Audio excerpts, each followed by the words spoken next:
오늘 말씀은 이사야 61장 1절로 11절 말씀인데요. 이 말씀은 예수님께서 처음 사역을 시작하실 때에 많은 사람들에게 들려주셨던 말씀입니다. 예수님께서는 이 땅에 복음으로 오셨습니다. 복음은 우리에게 좋은 소식이죠. 그 복음은 능력이 있습니다. 그 복음 안에는 사랑이 있고 그 복음 안에는 자유함이 있습니다. 며칠 전에 뉴스에서 본 것인데요. 고속도로에서 누군가가 5만원권을 날렸어요. 그 5만원권이 날리자 사람들이 자동차를 멈추고 돈을 줍기 시작했다라는 뉴스가 들려왔습니다. 상식적으로 굉장히 이해하기가 힘들었어요. 왜냐하면 그 돈 5만원을 줍기 위해서 100km 이상 달리는 차들이 생생 달리는 데에 그 중간에 차를 멈추고 갓길도 아니고 중간에 차를 멈춰놓고 5만원을 줍는 거예요. 생각을 해보세요. 누군가가 그걸 보지 못하고 그 차와 정면 충돌했다면 5만원이 문제가 아니잖아요. 자신의 생명을 담보로 5만원을 줍는 거예요. 여러분이라면 죽겠죠? 차를 멈추고 죽을까요? 안 죽을까요? 근데 죽는 사람들이 있다는 거예요. 그러니까 생각을 해보세요. 눈에 보이는 것이 중요한 거예요. 다른 것은 전혀 생각이 안 나는 거죠. 자기 목숨이 어떻게 됐든 차가 망가지든 말건 눈에 보이는 것은 뭐예요? 5만원짜리 지폐. 그거 하나 주우려고 다른 거 생각하지 않는다니까요. 우리의 인생이 그와 같습니다. 우리의 인생이 항상 여러분 인생을 생각하시면서 깊이 생각하실 때에 내 생명이 중요하냐 아니면 그것이 더 중요하냐 라는 것을 항상 깊이 있게 생각하시기를 바랍니다. 여러분 생명보다 더 중요한 것은 이 세상에 없습니다.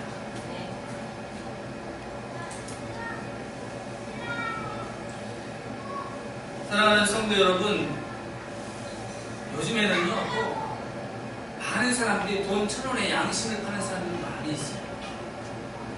어떤 경우냐면 저도 이제 목욕탕 갈 때 많이 느끼지만 돈이 아깝거든요. 사실 소인하고 대인 차이가 1살 차이예요. 7살 이상이면은 초등학교 1학년이니까 대인, 그죠? 그때는 소인이에요. 근데 많은 사람들이 초등학교 1학년이면 뭐라고 그래요? 7살이라고 그래 하고 돈을 덜 내고 목욕탕에 들어가는 것을 많이 보게 됩니다. 또 어린이 놀이공원에 갈 때에도 아이들에게 한 3살, 4살이면은 그래도 돈을 받는데 유모차에 태워가지고 들어가는 것을 또 많이 봐요. 자신의 양심을 뭐에 팔아버립니까?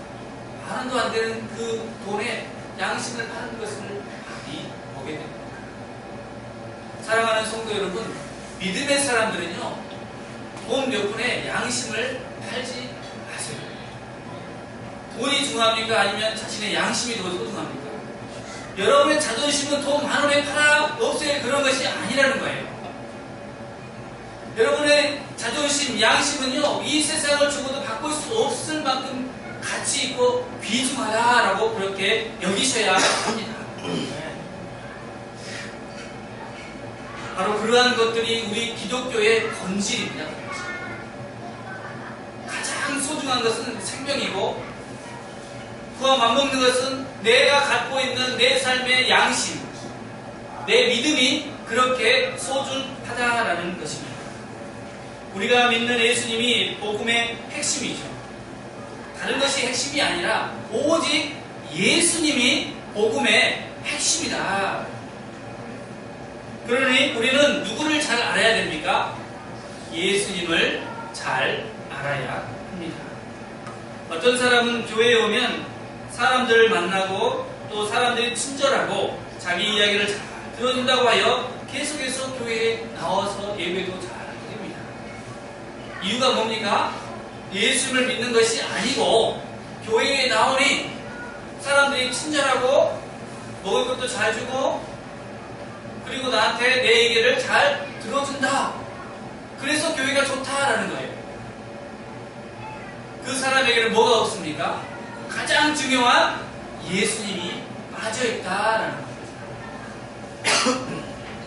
교회의 본질은 예수님의 몸된 겁니다. 예수님은 교회의 머리입니다. 그러므로 교회는 오직 누구만이? 예수님만이 드러나야 하는 것이죠. 그런데 오늘날 교회 가운데에 예수님을 찾아보기가 매우 힘듭니다. 기독교의 본질, 복음의 핵심인 예수님은 교회에 이제 없습니다. 어떤 사람이 그래요. 요즘에 교회의 세금 문제가 굉장히 큰 사회적인 관건입니다. 목사들이 세금을 내냐, 스님들이 세금을 내느냐, 신부들이 세금을 내느냐, 마느냐의 그 문제를 가지고 세상에 이제 들썩들썩 하는 데에 몇몇 큰 교회 목사들이 안 된다, 이거는 차별이다 라고 그렇게 얘기를 했습니다.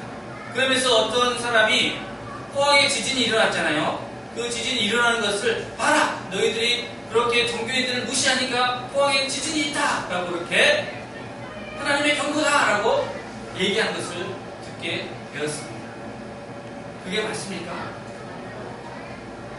누가 보기에도 상식이 아니죠. 그런데 거기에다 그렇게 붙여넣습니다. 예수님께서는 가이사의 것은 가이사에게, 하나님의 것은 하나님에게 그렇게 하라고 말씀했습니다. 그런데 왜 그런 사람들이 자꾸 말을 할 때 잘못된 것을 전달할까요? 그것은요, 그들도 틀에 갇혀 살기 때문에 그렇습니다. 이 세상은요, 큰 프레임이 몇 가지가 있습니다. 성경에서 얘기하는 큰 틀은요, 이 세상은 죄로 가득 차 있다라고 하나님이 보시는 것이고요. 두 번째로, 이제 이 세상은요, 뭐가 가장 중요하다? 돈이 가장 중요하다라고 가르칩니다. 그래서 그 큰 틀 안에서 모든 것을 다 해석을 하는 거죠. 그리고 돈의 큰 틀 안에서 더 조그만 틀은 뭐냐면 돈 이거로 성공이다. 여러분, 인품이 훌륭하고 덕이 있는 사람, 그러한 사람을 우리가 스승이라고 합니다. 스승. 그러한 사람들이 많은 시대에는요, 태평성대가 이루어지는 거예요. 근데 그러한 사람들이 숨어 살면은 그 나라는 부패했다라는 것이죠. 돈의 문제가 아닙니다. 그러한 사람들이 소리를 내고 자유롭게 이야기할 수 있는 세상이냐? 라는 것이죠. 그러나 오늘날 우리 한국 사회뿐만 아니라 이 제국주의와 자본주의와 이런 신자본주의 물결에 힘입어서 사람들의 모든 관심은 뭡니까? 성공이다. 그 성공은 뭡니까? 돈을 많이 버는 거예요. 그래서 어떤 사람들이 이런 장사를 해서 돈을 많이 벌었더라 라고 하면은 사람들이 구름대처럼 그 길에 달려듭니다. 나는 이렇게 해서 성공했습니다. 나는 이렇게 해서 돈을 많이 벌었습니다. 라고 하면 그 사람들은 그것을 바라보면서 나도 저렇게 되어야지. 이 록펠러라는 사람이 있습니다. 이 록펠러 사람은요, 11조로 엄청난 직원을 둔 그러한 대기업의 회장이었죠. 11조는 제일 많이 냈어요. 그런데 11조는 많이 냈어도 그가 돈을 벌기 위해서 안 좋은 일도 많이 했다는 이야기죠. 이게 교회에서는 자꾸 그걸 얘기해요. 11조를 많이 해서 복을 받았다. 이런 틀에 그냥 가둬버리는 거예요. 아니요. 돈을 많이 벌더라도 자기 양심을 지켜야 됩니다. 라고 가르쳐야 되는 게 복음의 핵심이에요. 복음의 핵심. 그런데 우리는 자꾸 무슨 소리만 듣기를 원합니까? 11조를 많이 냈더니 이렇게 돈을 많이 벌었어. 그래서요, 실질적으로 교회에 와서요, 11조만 잘 내는 사람이 있어요. 11조를 내니까 진짜 잘 되더라. 그래서요, 11조를 막 드려. 100만 원 드렸다가 이제 1000만 원 드려. 아깝지가 않아요. 왜요? 복을 받으니까.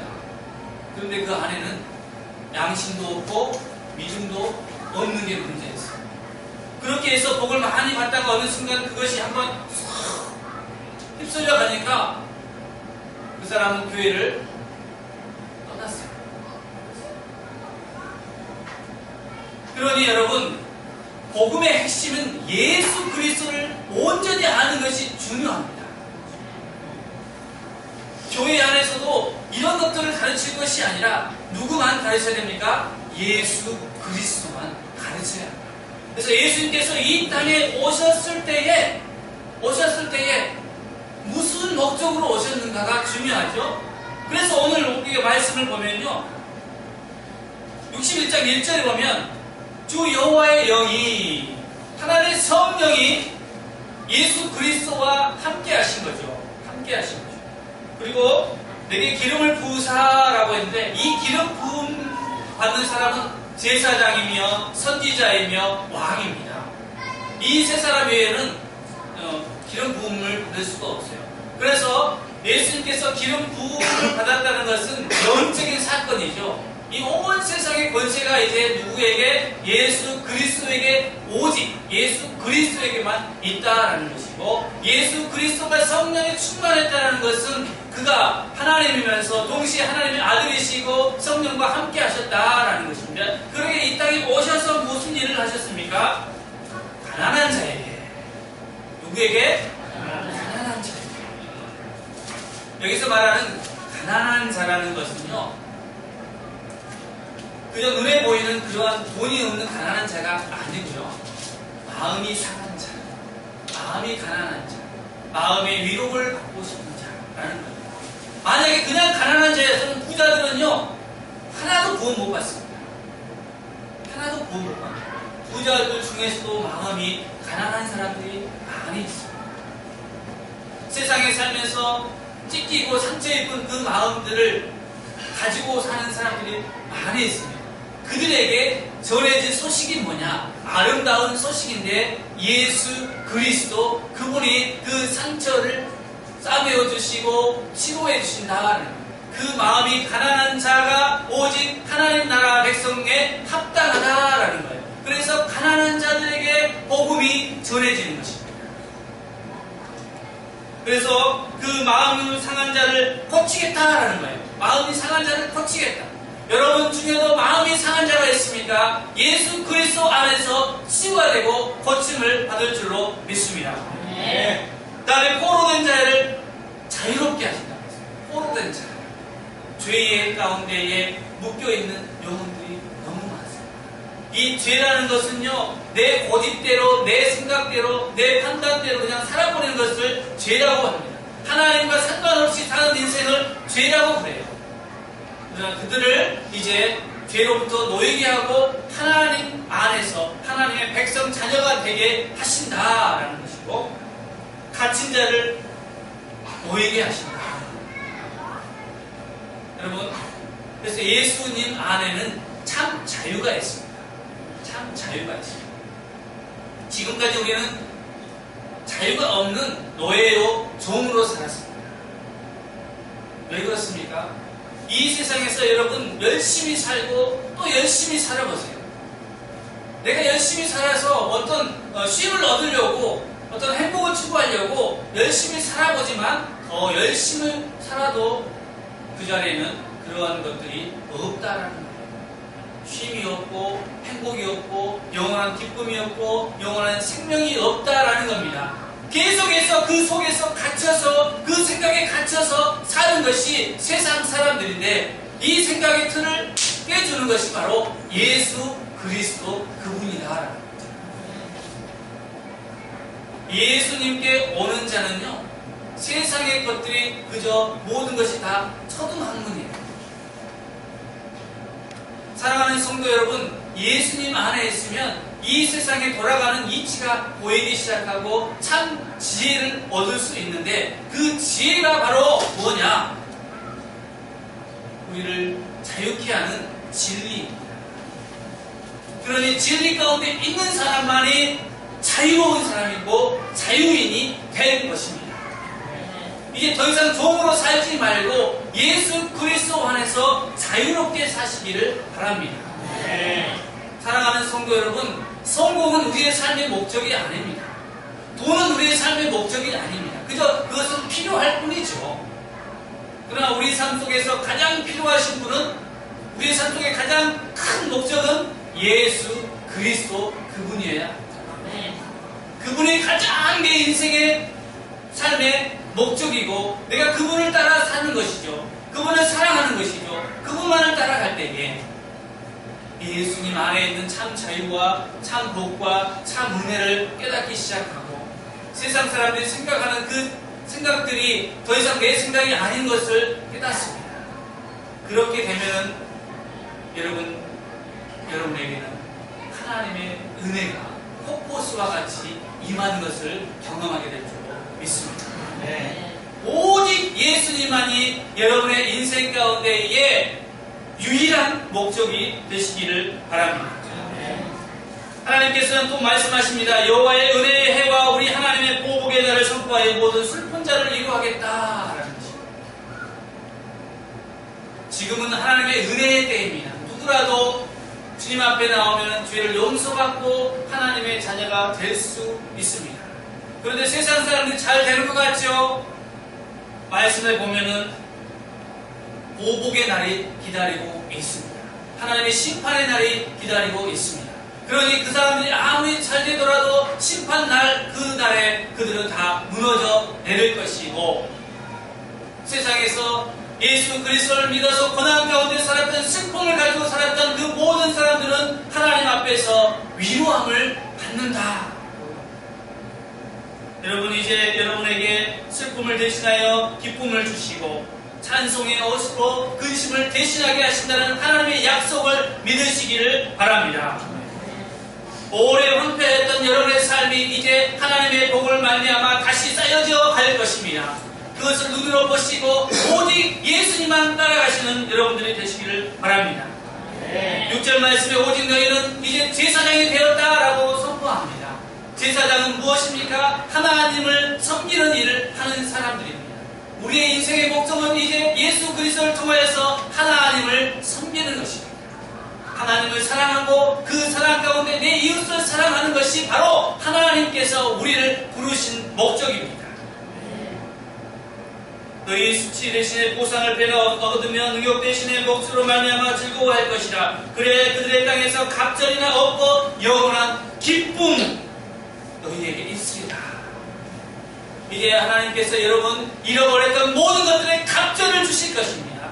욥에게 잃어버렸던 그 재산의 갑절을 주었던 것처럼, 모든 것에 갑절을 주었던 것처럼 이제 여러분들에게도 하나님이 갑절의 축복을 허락하여 주셨습니다.